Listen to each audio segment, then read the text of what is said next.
Greetings, folks. StephenGray here, in case you hadn't noticed from the logo behind me.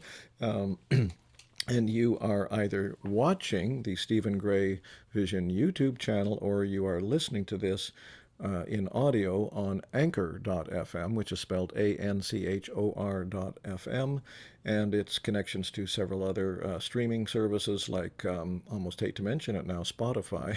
It's developing a colored relationship or reputation at the moment. Anyway, enough about that silliness. More seriously, the purpose of these interviews, this channel altogether, is to share information and inspiration regarding consciousness transformation with a focus on the psychedelics in particular, but the overriding vision or purpose is this actual need for a great consciousness transformation process on this planet, as I imagine most people like you who are watching this or listening to us this would agree. So having said that, I'm very happy to have with me Christopher Solomon today. He's going to be talking about a poorly understood plant, a misunderstood plant with that actually has great potential that most people do not know about. And I've listened to a couple of other things that Christopher has done, and in fact, he's spoken at our Spirit Plant Medicine conference several years ago, and he's an excellent communicator and educator on this. So I hope you will stay with us for the full hour because you're going to get an excellent bunch of information that's actually quite applicable. So Christopher is a somatic salvia guide. He's a teacher and the inventor of a pipe that aids in the mindful exploration of Salvia divinorum. I'm going to ask him about that, a little bit about that pipe and how to use it later on. I think it's a very useful device. Incorporating lessons learned directly from Salvia and as a student of somatic psychotherapy, he's pioneering techniques to use Salvia as a therapeutic tool for guided self-healing, meditation, and introspection. Christopher lectures about the proper, intentional, and therapeutic use of salvia, offering a blend of scientific, esoteric, and therapeutic perspectives. He also cultivates a medicinal salvia garden for use in his practice with clients. So, welcome, Christopher. Hello, thanks. Great to be here. Yeah. Without further ado, as the old cliche goes, let's get right into it with the most basic question I can imagine asking you, which is I'm assuming that most people, probably the great majority of people who are going to watch this and or listen to it, are not familiar with the kinds of uses that you're talking about with salvia at all. They may have encountered some of these extracts in a shop, put it in a pipe Mhm. and had a strange experience, perhaps, but this is a whole other use of salvia from that, for the most part, from what I can gather from what you've been sharing. So give us the basics on Mhm. this plant, will you? It's a very unusual plant. Yeah, thanks.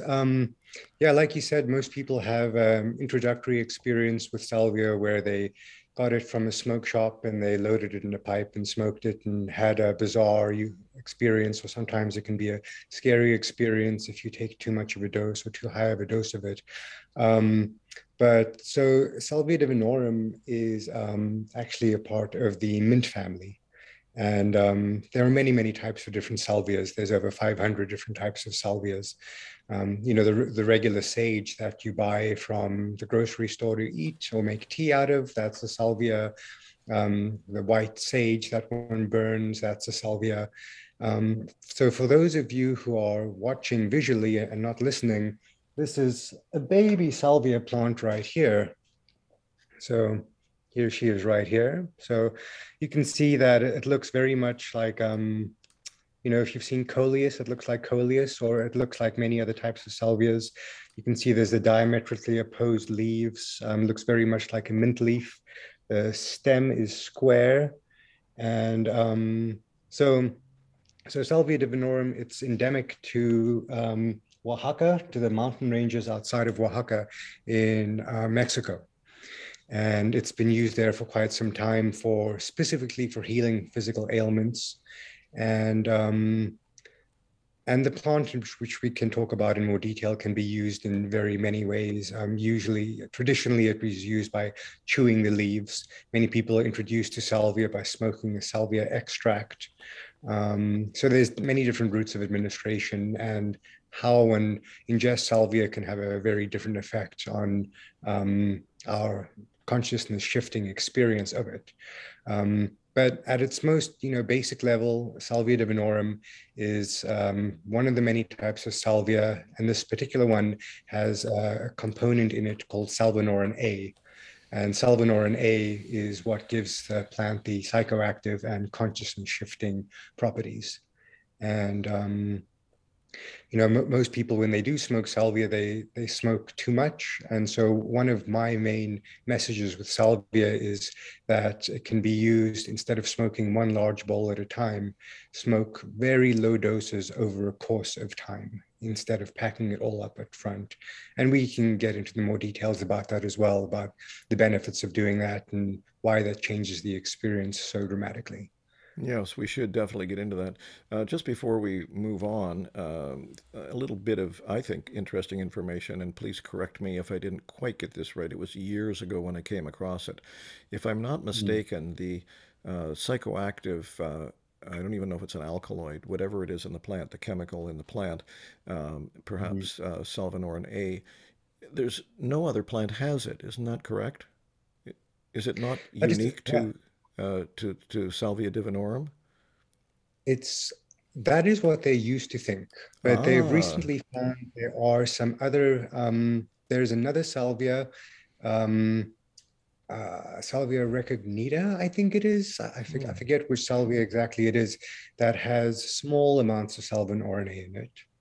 Um, and then apparently coleus, which is kind of a common sort of salvia related plant as well. Coleus, they say, has salvinorin B in it. So there's salvinorin A, B, and I believe C. So when one Hmm. ingests salvinorin A, it's not an alkaloid. Right. Um, it affects the kappa opioid receptors in the brain. So it's a kappa opioid agonist. And so it's very, very unique in its chemical profile. It doesn't affect the serotonin receptors. It's not a 5-HT2A agonist. Um, but so salvinorin A is the most concentrated in Salvia divinorum, but I think they're starting to find some other plants that have some salvinorin A in it, albeit a whole lot less. Mm.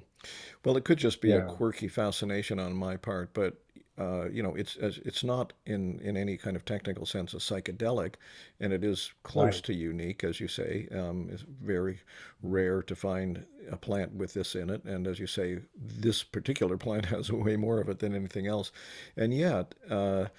In some circumstances, although you've said that it's not necessarily visual per se, it Mhm. has the same potency and some of the same, in a general non-scientific sense, some of the same Mhm. effects that psychedelics do.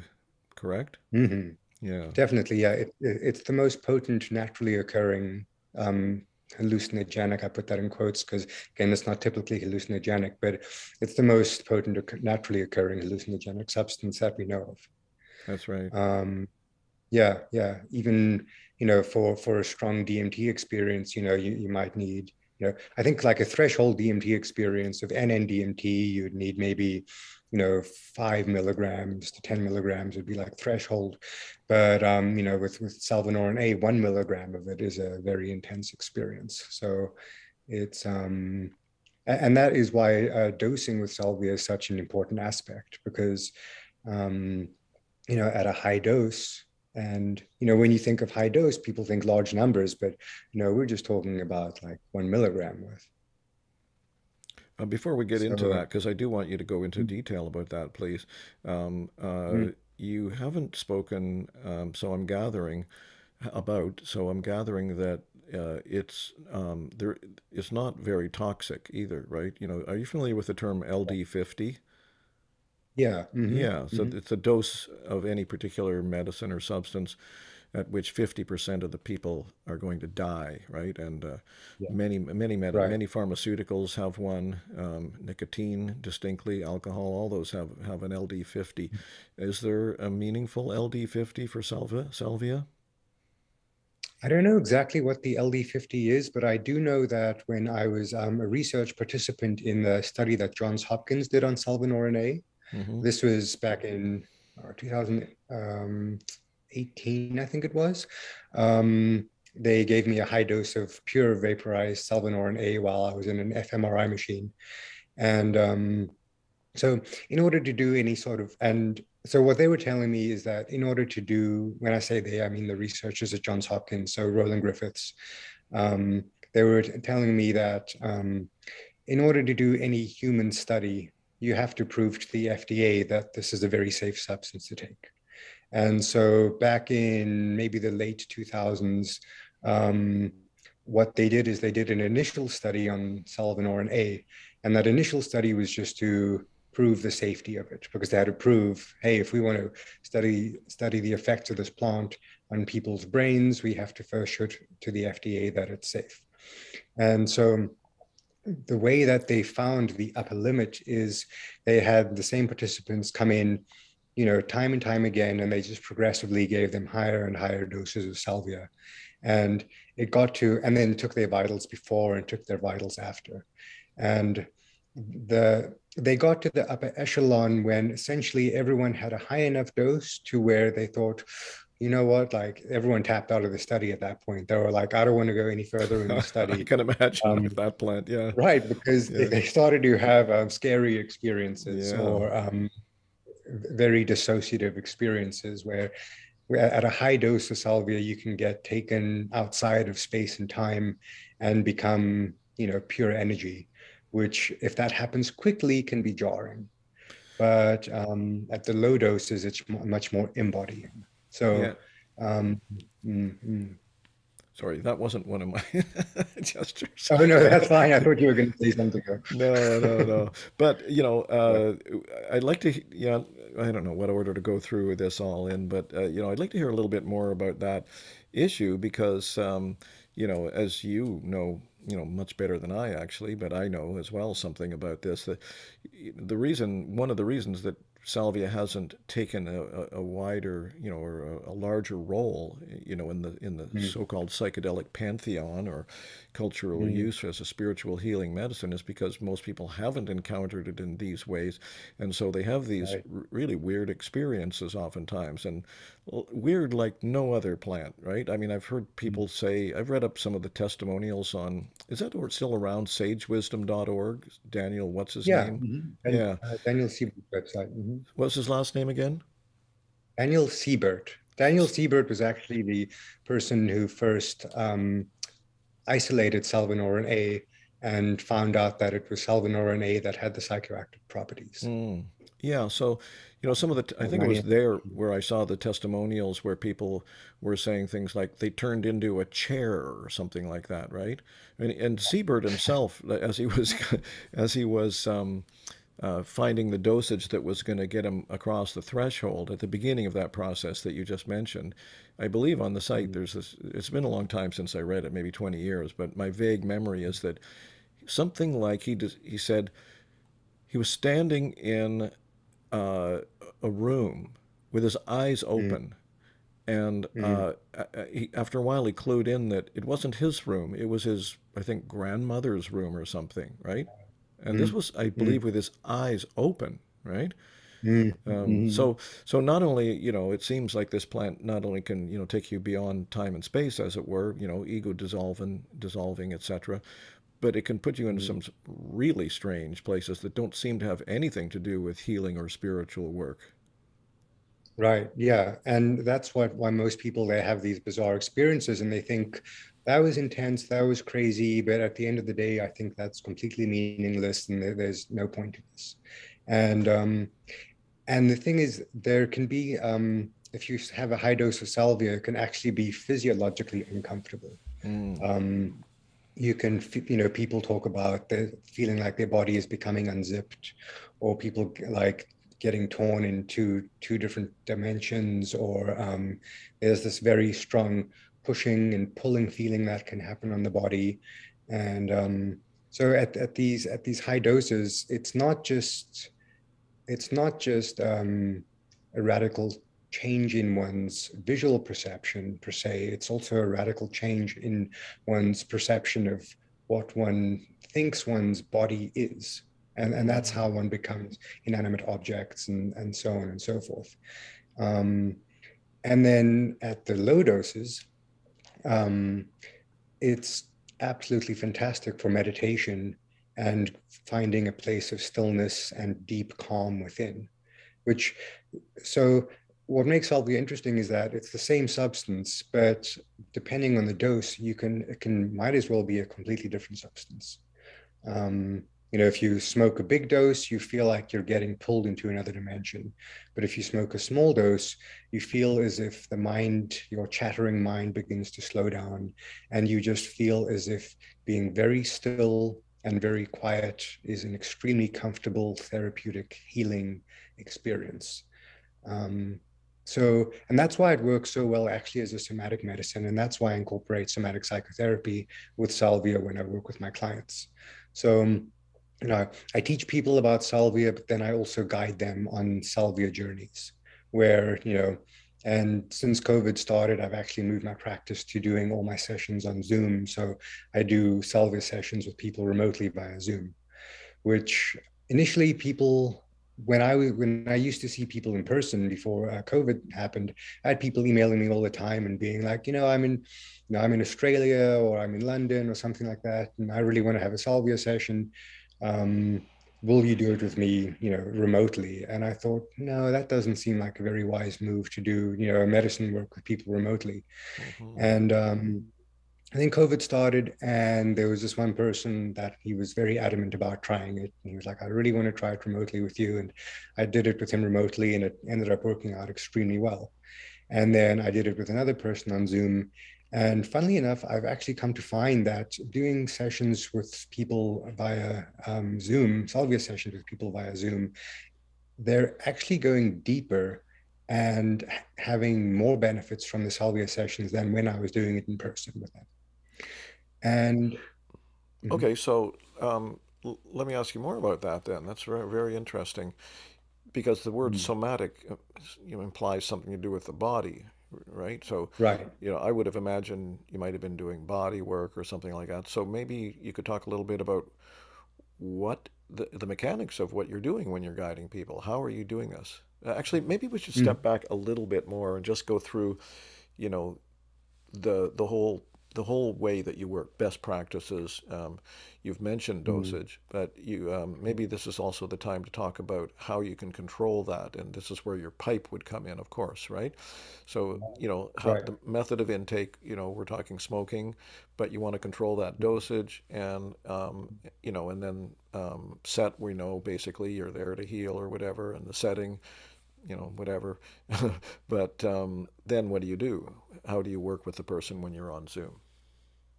Yeah, yeah, all good questions. So the pipe, actually here's the pipe right here. So it is a 5 bowled water pipe.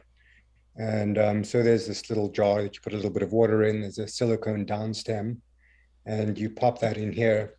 And so the way I came up with the pipe actually was I was experimenting with very low doses of salvia myself, because I wanted to see what is the minimal amount of salvia that I need in order to experience anything at all. And so I started working with, there's different strength salvia extracts. And so I started working with literally just one flake of salvia. And so I'd smoke that and say, okay, that's not enough to do anything. And then I'd try 2 flakes. And, I got to like the third flake and I'd realize, okay, I'm starting to feel something. And I'd noticed as I continued to work with these repeated small doses that the salvia experience started to open itself up to me in a very gentle, welcoming, soothing, supporting, nourishing way. But the problem I ran into is that as I was smoking these multiple bowls in a row, with a little bit of time between each one, what would happen was I'd be slightly in a cell altered space, and then I'd have to reload another bowl while I was in an altered space. And that's just not the best thing for harm reduction. And also, I'd have to break my concentration, break my mindfulness, break focusing my breath and my body. And so I thought, well, wouldn't it be great if there was a pipe with multiple bowls on the pipe that I could just preload with the doses that I know I'm going to use? And then I don't have to reload the bowl mid-journey. And so I was looking around for it and it didn't exist. And so figured I might as well make it. And so it's creatively titled the Salvia Pipe. You can get it on salviapipe.com. Mm-hmm. And so you can see that these 5 bowls, and what you do is you would just put a tiny amount of salvia in each one. And then it's a water pipe. So you smoke that bowl. And then when you're ready to move on to the next one, what you do is you just pick it up and rotate the bowl like that. Ooh, And then you nice. move it like that. Yeah, nice, And then you can nice. smoke, Right. yeah, smoke So, that one. so this, And then, oh yeah, pardon me, didn't mean to interrupt there. This, this is a really useful device, and I have a couple of questions about it. First of all, I want to say to our audience, this is not a promotional video. This is an educational interview. But right. this seems to be, in my mind, and don't worry, I don't get any commission from this, but a very useful device. So on that note, let me ask you, can you ship over borders? Yes. Yes. And how much do you charge for this device? The pipe is $60, 60 Not, US dollars. not bad. Yeah. Okay, cool.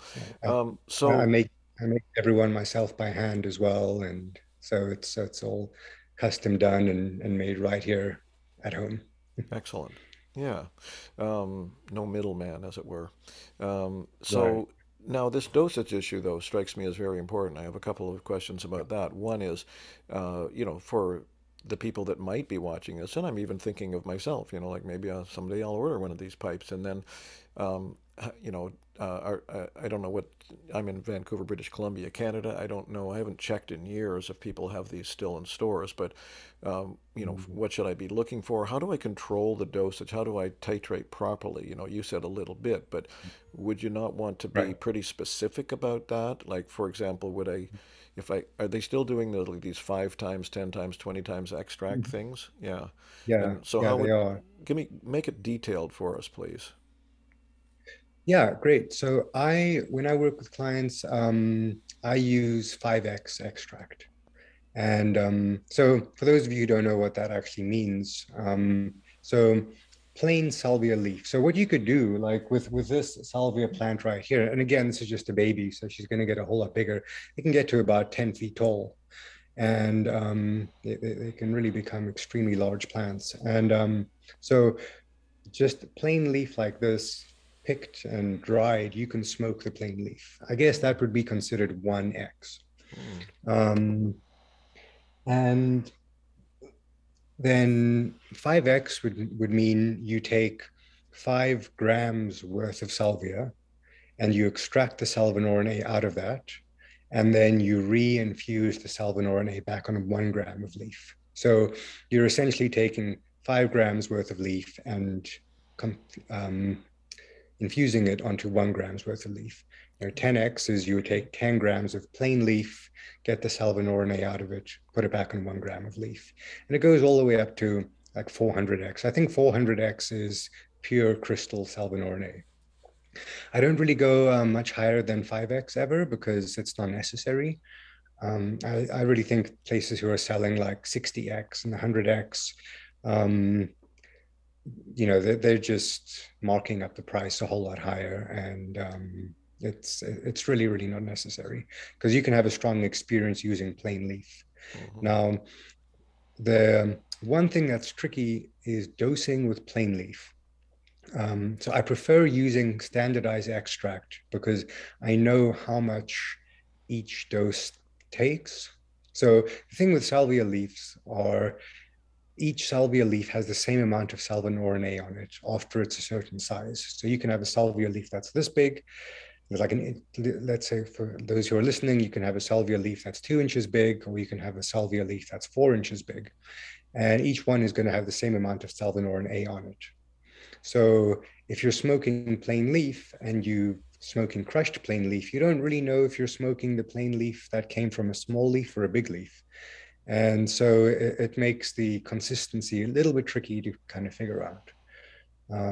And when you don't know what you're getting, especially with entheogenic substances, it can add a sense of discomfort, like a little bit of trepidation. And, before one goes onto any sort of like entheogenic journey, there's always a little bit of trepidation, or generally there should be, unless you're just, and if there's not, then soon you're going to find out that you can get your ass handed to you. So approaching these things in a humble manner is very important. Um, but so the reason why I like to use standardized extract is because it's like the same across the board every time. And so I like to use 5x with my clients. And then usually if one really wants a number, like if you want like a volume to go by, um, I would say 1/64th of a teaspoon Whoa. of 5x. Yeah, That's a refined measurement, yeah. So in that yeah. bowl there, if you were putting some into that bowl, I mean, just as a rough thing for, somebody, it's like it's just a very small amount in the bottom of one of those bowls to start with. Yeah, like Salvia extract, they come in like little individual flakes. It looks like they're Hmm. flakes. Yeah. So what I recommend people do is, they start with just 3 flakes and put 3 flakes in a bowl, or maybe as many flakes that would take up the area of, say, the head of a match. Hmm. Um, and there's this big one of the many misconceptions online is people say online, like, you have to smoke your salvia with a torch lighter, which is not true. You can use a regular bic lighter and that's fine. um, and they say you have to smoke it all in one go, and there's so like the information out there is really done a disservice to people, because it's told people you got to rush, you got to hit it really big, and then otherwise you'll miss your window. And that's actually not the case at all. So what you can do is you can smoke enough to actually not feel anything. And so when I work with clients, each bowl in and of itself is enough to maybe feel a little bit of something. Hmm. And so we'll they'll smoke the first bowl, and we'll talk about the intentions beforehand and what they want to get out of it and how to engage with the plant. And as one continues to grow and develop a relationship with salvia, one can take more of an active approach, and one can take more of an engaged approach to the plant. Um, by that, I mean you can come to it with specific questions. You can send the energy that arises in your body during a salvia experience, you can send that energy to different parts in your body if they need healing, um, or if you have migraine, or it's very, very good for indigestion, stomach cramps, menstrual cramps as well. So you can send the energy to various parts in your body if you need to um, engage with your body on the front of healing on a physiological level. But initially, I recommend to people to just take a passive approach. So active approach is you're engaging with the plant, you're making requests of it, and you're working with it in real time. The passive approach would be you smoke a little bit of salvia, and then you sit there with a sense of open-ended, dynamic, just tracking and awareness, and seeing what's arising as it's arising. Because, you know, initially you're getting to know salvia, and salvia is also getting to know you. Salvia is definitely one of those plants where it works best if you use it as a practice over time instead of going to it for like one healing thing. You can say, oh, well, with ayahuasca, people go, they have this one ayahuasca experience and boom, that just everything falls into place after that. And sometimes that's all they need. That can be the case with salvia, but with salvia, it's going slow over time, and sort of as you get to learn the plant and the various ways that it can show up in you, salvia sort of gets to know you and all the various ways that you can show up for it. Even within a session, someone can have, so we smoke 5 bowls over the course of a session. Even each bowl in and of itself can be a little bit different between the two. So the first bowl, they might experience a sense of calmness and a sense of comfortable heaviness coming over their body. But then the second bowl, they might experience random memories and thoughts coming up. Then the third bowl, they might experience one part of their body becoming very activated, but not in an agitated way, usually in a way where one can feel that there's a specific sort of energy congregating in different parts of one's body. And this is where the somatic work comes into play, where you can actually have a dialogue with different parts of your body. So it's not somatic work where I'm the practitioner doing hands-on or making your body do any movements or anything like that. The somatic part comes into play because at a low dose with salvia, one can achieve such a place of stillness and quietness within, and the language centers of one's brain begin to kind of shut down in a way. So one actually starts to think archetypally and symbolically, and one starts to be able to communicate through one's body in a felt sense, almost like telepathically communicating with different parts of your body. And it's when you're in that stage that one can bring in, internal parts work. Very often people can have regression to childhood memories, or a very young part of themselves shows up. And then they can have a dialogue with that young part of themselves. I mean, there's so many ways that salvia shows up differently within different people. And, but I'd say if I were to make like an overarching generalized statement about some benefits that people get from low doses of salvia, it's very good for people if they have levels of high anxiety, if they are feeling depressed, and if they're feeling as if things in their life feel kind of scattered. Salvia does a really, really excellent job of, one can actually feel salvia taking the disparate, disconnected parts of one's life and bringing it all back together and bringing it into a central focus point within one's body. So that's what I mean when I say it's embodying. You can actually physically feel a sense of coming home to a safe, comfortable, warm, soothing place that lives within one's own body. So I've kind of fallen behind on the number of questions that have come to mind while you were saying that. Very interesting. Thank you. Let's see if we can plow through a couple more here. One of them is just a very specific logistical question about the use of the 5-bowl pipe. Mm.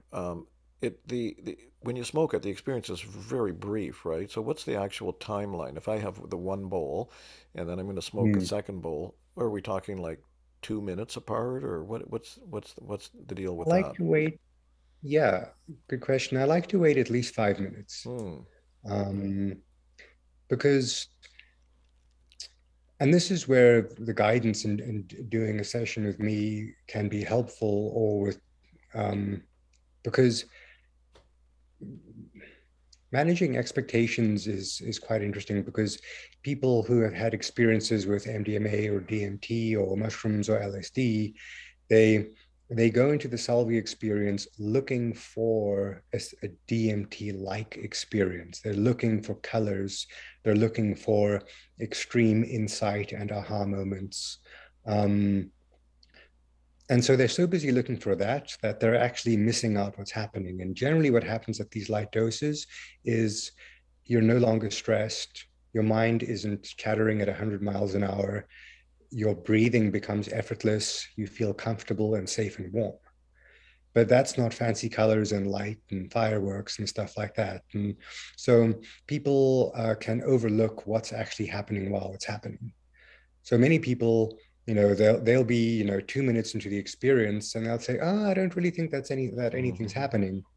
And so then, they smoke more, and then, oops, I've smoked a little bit too much. So the big thing is going at your own pace and actually going slower than you think you need to go. So between the first two bowls, I always wait at least 5 minutes.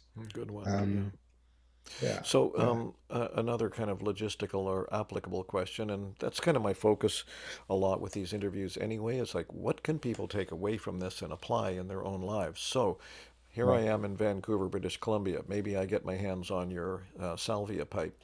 Mm, How reliable, maybe this is the question I would ask, like if I can find some in a store, this is not really a mm, regulated market, right? How do I know that mm. if it says 5 times, it's 5 times, or that they haven't adulterated it, or is there any kind of reliability about getting one's hands on the product, the plant?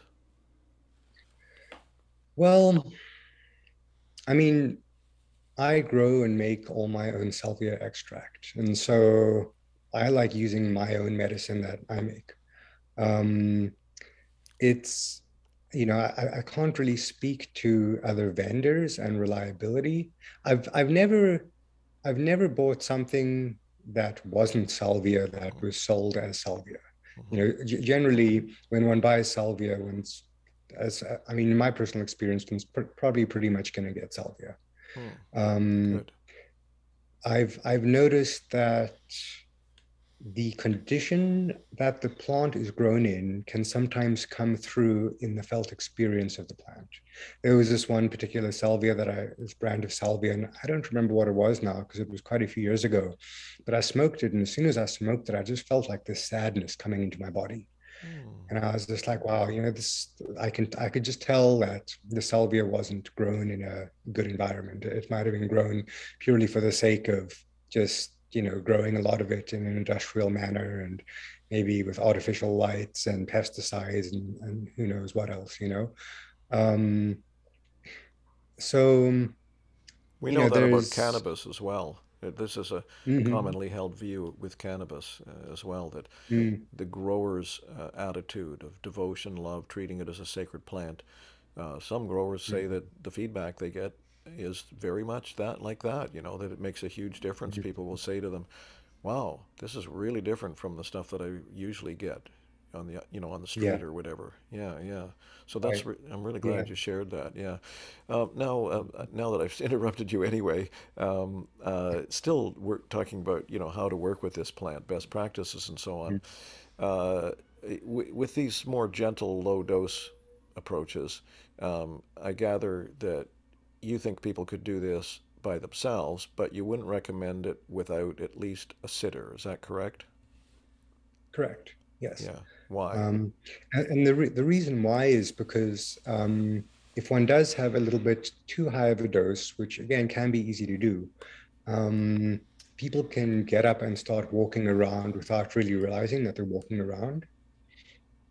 Salvia is Mm-hmm. such at a higher dose has such a there is such an objective nature to the shift in one's consciousness that one can sometimes actually think that, well, my consciousness has just changed so much, and it's just because that's what's happened.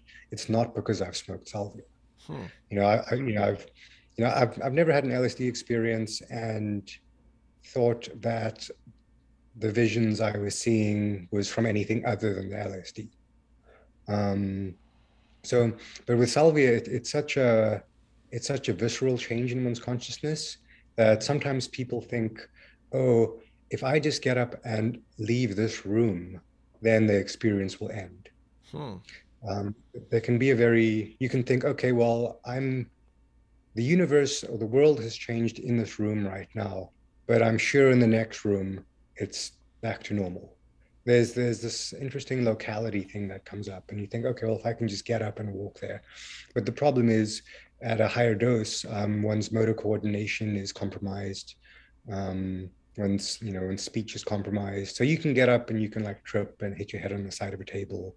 Um, so it's just best to have someone there, and until you learn what your own proper dosage is as well. That's another thing when I do a session with people is part of the first session that we have together is just helping you figure out what the right dosage is for you.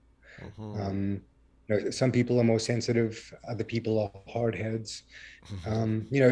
If someone doesn't want to smoke 5 bowls, they don't have to smoke 5 bowls. I'm really not dogmatic about the way I work. Mm-hmm. If someone gets 3 bowls in and they say, you know what, I think that's good for now. I'm like, Mm-hmm. okay, great. this is your experience. This is your journey. You're the one that knows yourself more than anything else. You're the one that knows what you're experiencing more than I do. So, I'm not going to be like a pushy jerk and say, no, you have to finish 5 bowls or else. It's very much about helping you discover salvia itself so that in the long run, you can have a long-term relationship with salvia. Many people find salvia very useful for insomnia, for example. Mm-hmm. And, they can't have a session with me randomly at 3 a.m. if they can't sleep. And so what I like to do is, teach a man to fish type thing, just teach you how to engage with salvia and how to use it for one's benefit and what sort of things to come to salvia for as well. Mm. So you So can use there's, it quite frequently with no downside. There's no addictive aspect of it. Or what about tolerance? I mean, can people use it? Like you said for insomnia, could you actually use it every night for insomnia? with tolerance, salvia is interesting actually because there's reverse tolerance with salvia. So you need Wow. less of it over time. Mm. So and there's a few reasons for this. One is it creates neurogenesis of our kappa opioid receptors in our brain. And so there's actually more receptors available in order to take up the salvinorin A once you smoke it. But then also there's a felt somatic sense of learning that happens. And when on a cellular level, there's cellular learning that happens. And one learns what the salvia state feels like, and one can become very sensitized to it. So, you know, I'll have a tiny amount of salvia and I'll feel that more than someone who's never had salvia before. Very interesting. Um, I've heard that about and ayahuasca as well. With the ayahuasqueros are doing it like 10 times a month. They hardly need any to get there. And now that I've right. interrupted you again, another question kind of related to that is that you've spoken about this plant working in a very different way than well, in some regards, a different way than say other psychedelics. Oh, yes. So I want to ask you a question, but I also want to share something with people, with you too, that I think you'll relate to, which is just recently did an interview with Jeremy Narby, and what you said a little while ago was something I really liked about how people are kind of looking for the bright lights and the bells and the whistles and all that stuff, and missing what's really going on. Well, Jeremy talks about that. I mean, Jeremy has spent 35 years working with people like the Ashaninka in Peru or whatever that were somewhere in South America, and being around the people all the time. In fact, his most recent book, Plant Teachers, is more or less co-written with an ayahuasca shaman from down there. And basically, what they're saying is that these bright lights and stuff is a distraction, and that in fact the vine itself, don't want to just go too far away here, of course, but the vine itself, even without a DMT containing plant, is referred to as a plant teacher, as a healer, as a guide. But it's not. It's slower. There's not as nearly as much visual stuff. So I'm really glad that you're bringing that out about salvia, that it's coming in this gentle way. And so the question that I want to ask you about that is if you could elaborate a little bit more on how, well, you actually personified her or it a little while ago, saying that she or it is getting to know you. So you've actually encountered like something that you might call the spirit of salvia, correct? And so how is salvia actually working with people, I guess is the question I want to ask. Mm, mm. Yeah. In a spiritual So, healing, kind of way, mental way, whatever.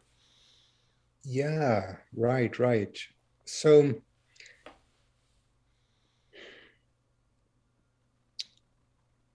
one thing that many people experience at these low doses with salvia is like I was saying, they'll initially feel this sense of like calm coming over them. They'll feel, someone said it felt like a weighted blanket was on him.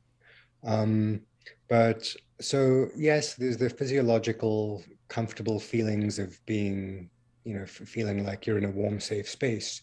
But one aspect of as well is there's the sense of a very profound felt sense of salvia witnessing one, salvia observing one.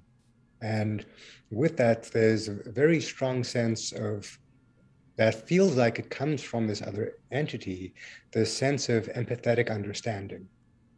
Um, I was working with someone recently, and he had a lot of sadness come up, and he felt the sadness in his heart, and it was very palpable. And what he felt at the same time, though, was Salvia was witnessing that sadness with him. And Salvia just said to him, "Oh, I'm so sorry." And it was, and he was just so moved. And he was just like, this is the first time I've actually ever had the felt experience of something understanding the hurt that's in my heart. And there was just this beautiful, caring witnessing that he experienced. Um, and then with that, so, after Salvia witnessed the hurt in his heart, then he just physically felt her wrapping around it, keeping him safe. Because there was also, and this is where the parts work came into play as well, because there were there was a sense of various other parts of his historical self inhabiting other parts of his body. So there was the side to himself that thought he had to really push himself hard all the time. Because it's just, because as soon as you stop going and as soon as you stop achieving, then, everything's going to fall apart. So there was this extremely vigilant part of himself. And then there was the sad part in his heart. And then there was another part of himself that just kind of wanted to like let go and have fun. And so all of these parts were there together. And he could tell how they were energetically residing in different parts in his body. But before he could actually have an open dialogue and communication with them, for him, he first needed the sadness in his heart to be witnessed. And then he needed, after it was witnessed, for it to be made safe and protected. So it's almost like Salvia was like weaving this, he said it felt like a mix of like a net or magnetic lines going around his heart, keeping it safe and keeping the inner child that was within his heart safe. And then once that protection was there, and once he felt as if he had Salvia there with him by his side, then he could have a dialogue with the part of himself that was hypervigilant. And then he could have a dialogue with a part of himself that was, just wanting to like kick back and relax and have fun and not think about tomorrow. And and because really at the end of the day, all of this work, a lot of this medicine work is just you getting information about yourself. And it's information gathering, it's learning that, that's where the wisdom comes from. And the insights are essentially you learning information about yourself. And with Salvia, this information can come from not your thinking mind, because again, with Salvia, that part shuts down. It comes from your body, and it comes from this deeper place that has a lot of inherent wisdom in it. God, I got so many questions for you. Don't want to get distracted too much, but when you say the thinking part, without going into it particularly, are you aware, would you call that the default mode network that they talk about with, say, psilocybin, that certain part of your brain that's like that, that's sort of the thinking language part, quiets down and allows for connections in other parts of the brain? And so, is that what you're talking about? And also, has anyone, I kind of doubt it, but it'd be interesting to know from you, has anyone done that kind of MRI, imaging, the way they have? Have you seen those, drawings or whatever with the brain with psilocybin and how it lit up all these connections in different parts of the brain? Has anyone done anything like Yeah. that with salvia? Johns Hopkins they did, and that was again the part of the study that I was involved in. They took, I think it was 12 participants, and they gave us all fMRIs, and those results were just released some months ago. And I tried to read the results, but it was quite technical, and so they did mention the default mode network, and they did mention that it has a similar effect on the default mode network as, say, psilocybin would. But they also spoke about these 3 other types of brain connections that happen and how it alters each one. So, you know, I read their results, and even after reading their results, I was like, this still doesn't quite yet explain exactly what's going on. Yeah. So, you know, with the default mode network, it's more like this, you know, automatic thing that's this well-worn rut that's just going over and over again. Um, but so that part of the brain shuts down, but also the part of the brain that shuts down is the ability to actually even verbalize and speak. Just physically speaking becomes difficult. Mm. Um, What so about remembering afterward, like the insights that you've received or whatever? yeah, that's a good point. At higher doses, salvia is definitely can be quite a profound amnesiac. You can forget things pretty quickly. Like it can fade a lot like a dream. Mm. And but this is actually something that's quite important as well, in that if if we are only going to rely on our ability to remember what happened to be the source of our healing, then as soon as we forget something, you know, you might have a profound experience, but then when you forget it, you know, kind of like goes into the ether, and you're like, well, did it really happen then, you know? But with salvia, I like to actually say to people, don't try to remember what happened. I mean, you can if you want, but don't put your energy there. Just put your energy on focusing what's happening while it's happening. Because Hmm. again, the healing is not coming from your brain's ability to remember something. The healing is coming on a deep somatic cellular level. Mm. So when you're having these healing experiences or these meditative sessions on salvia, you know, people think, well, oh, should I be doing something? Should I be doing something more? Um, and it's just like, no, just focus on what's happening. Of Focus on the feeling of lightlessness. When last did you feel like you were floating weightless in space with not a care in the world and feeling warm and safe? It's in those experiences right there that's where the healing resides. Um, That's very I think it's interesting. similar to how same way that people want these big, you know, colorful experiences on ayahuasca or things like that, people also really want a cool story to tell. They're like, oh, I wanted to like, you know, then like the jaguar came to me, and then the fox spoke to me, and Yeah, then I all know. these things Yeah. happen. And they Yeah. want to come back with this great epic tale, Hmm. you know.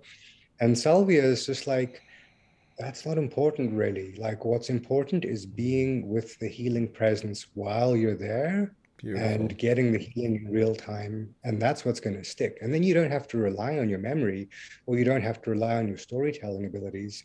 And as well, when you're trying to like remember everything to like tell a good story about something, you're kind of you're not focusing on the healing that's happening. You're It's a freezing it distraction. too. You're freezing it. Mm-hmm. Yeah.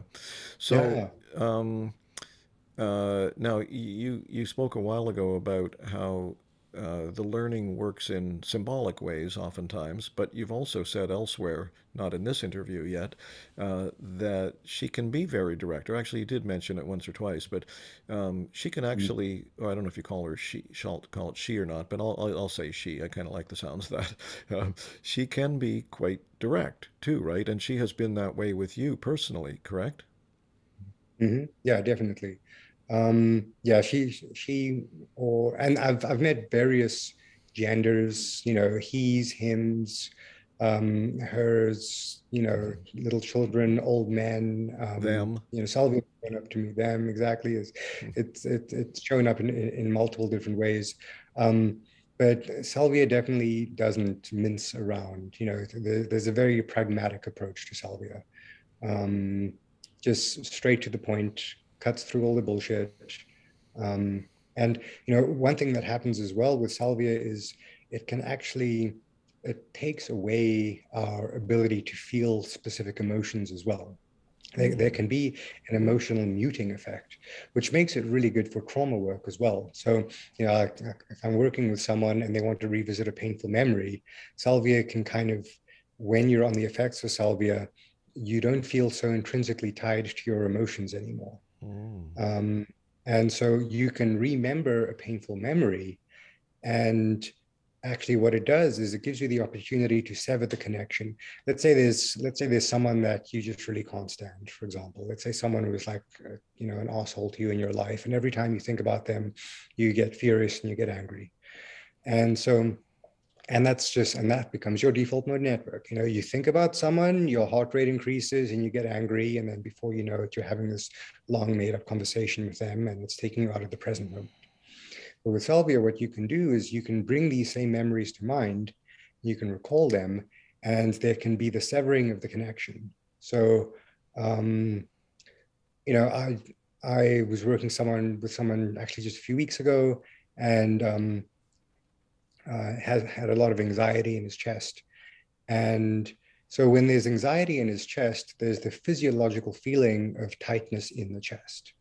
And so every time he would become aware of the tightness in his chest, he would then, you know, get into a cold sweat and his panic responses would get even more, you know, because he's like, oh crap, here's this feeling in my chest. And I know what that means.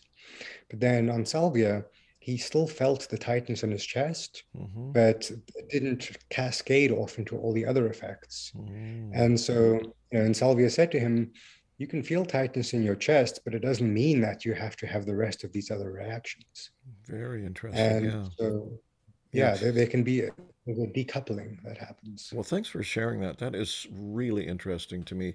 You know, it reminds me a little bit, in a different way, of course, to the way that people talk about how MDMA works with PTSD, where although Mm, perhaps the biggest difference is that it doesn't just shut down the fear factor. In that case, it's specific. It tends to shut down the fear associated with bringing those, past traumatic memories up into consciousness.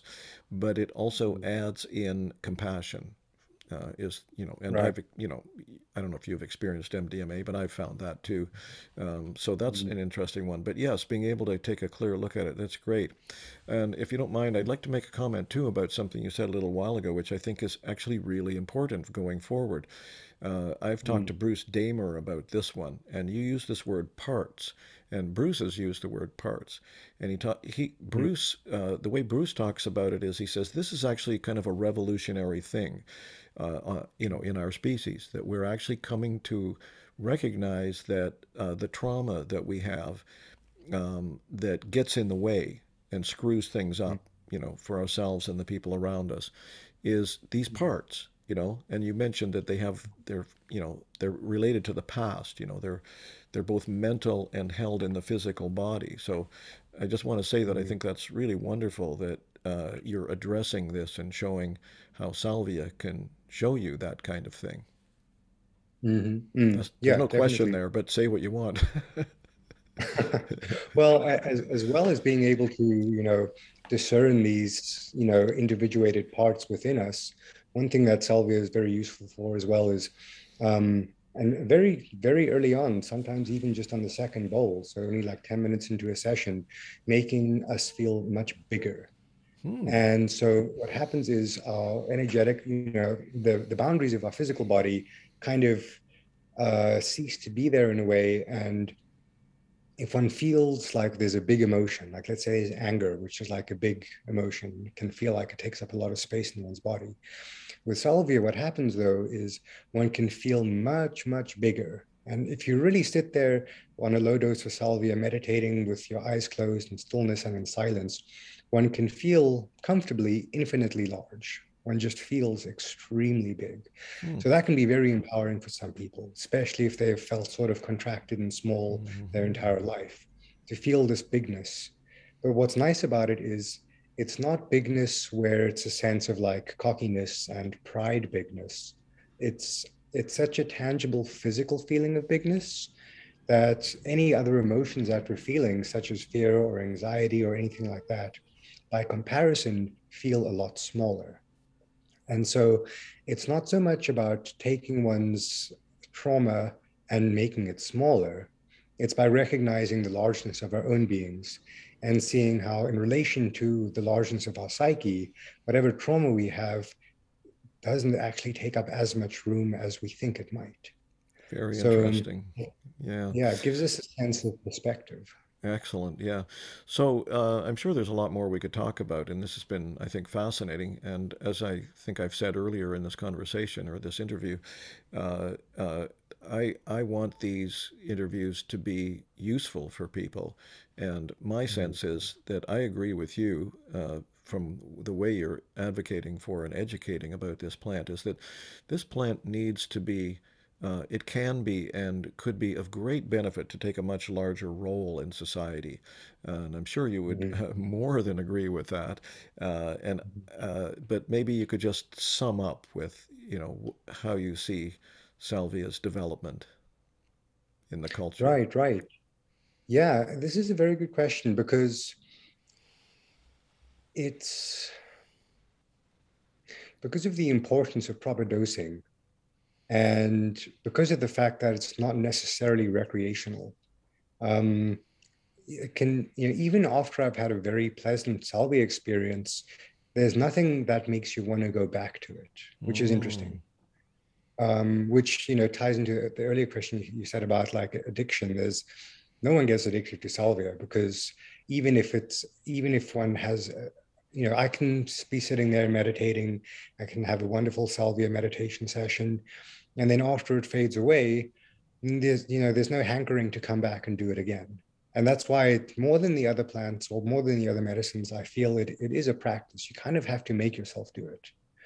um, and so, for this reason, people aren't flocking to salvia. And, it's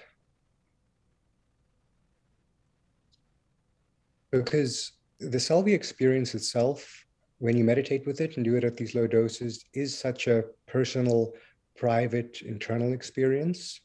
Um, I don't see like huge salvia centers opening up and stuff like that, or large salvia group retreats, because people really just want to go within and they want to be still and they want to be quiet. So there's no pomp and circumstance. There's no singing and dancing. There's no Icaros. Um, Traditionally, in the Mazateks, they do sing and pray with it. Um, but generally speaking, I've found for most people it lends itself much well to using it as a meditative plant. Mhm. Um, but because there's this learning curve, once one knows how to use salvia, then one's golden, then one's good, you know.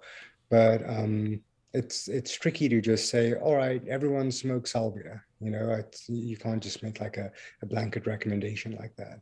So, I definitely do think it would be very helpful if a lot of people could get a salvia practice going in their life. Um, but one just needs that initial teaching, that initial help, that initial guidance, and then after that one can be on one's way. And some people, they use, I use salvia as needed. But because people say like, well, how often should I smoke salvia, like, or do you smoke salvia every day? So I find myself using it when I'm feeling like I'm getting sick. It boosts one's immune system incredibly well, better than anything I found. I actually haven't used an antibiotic in about 10 years because I just, every time I feel like I'm getting sick, I'll smoke some salvia and it just boosts one's immune system. And that's because the kappa opioid receptor system is intrinsically tied to our immune system. And from has food poisoning as well, it's very, very good at just getting rid of the stomach issues from food poisoning. So if I'm getting sick, I'll use salvia. Um, I call salvia the great neutralizer because if you're feeling like kind of agitated and high and manic and a little bit anxious, salvia will kind of like bring you down to a nice stable baseline. But if you're feeling very low down and lethargic and depressed, salvia will bring you up. So if you're up, it'll bring you down. If you're down, it'll bring you up. And it's and this is where the intuitive learning comes into play as well. People, after they learn how to work with salvia, intuitively know, okay, this is something I can go to salvia for. And one kind of gets in one's own rhythm, one gets in one's own groove. And again, that's why I say it's a very relational aspect of the plant, where it becomes just a personal journey that you're on with for Yeah, years over time. wonderful. Okay, well, Christopher, I feel like you've made an excellent case for this plant, and I really hope that enough people are influenced by your work and your education to see this plant it be a helper. It's a helper. It's a healer, right? And it Right. and it has Mhm. these unique ways that are, I think, actually quite amenable to being used by a lot of people.